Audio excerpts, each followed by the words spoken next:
Matapos ang intel-driven operation, arestado ang isang top 1 regional most wanted person na may kasong rape sa mga operatiba ng Bulacan PNP. Patrolwoman Mildred Tawagon, ibalita mo.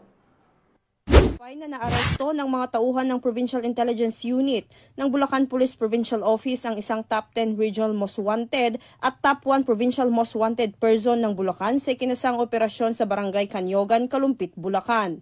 Ayon kay Police Lieutenant Colonel Russell Dennis Iriburiano, hepe ng PIU, ang naaresto ay nakilalang si alias Roldan. Ang pagkakadakip ay resulta ng masusing intelligence-driven manhunt operation na isinagawa ng kanilang tracker team katuwang ang mga tauhan ng Bulacan First Provincial Mobile Force Company at Kalumpit Municipal Police Station. Ang operasyon ay isinagawa sa bisa ng warrant of arrest na inilabas ni Honorable Maria Zinaida Bernadette Tamayo Minjola, presiding judge ng Regional Trial Court Malolos City, para sa kasong rape na walang inirekomendang piyansa. Ang sospek ay dinala sa tanggapan ng PIU Bulacan PPO para sa wastong dokumentasyon at pansamantalang ikinustudiya sa Kalumpit Custodial Facility habang hinihintay ang commitment order mula sa korte.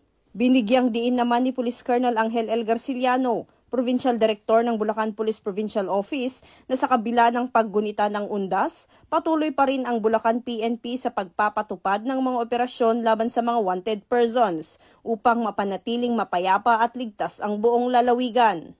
Mula dito sa Bulacan Police Provincial Office, ako ang inyong PNN correspondent, Patrolwoman Mildred A. Tawagon, alagad ng batas, tagataguyod ng Balitang Pulis.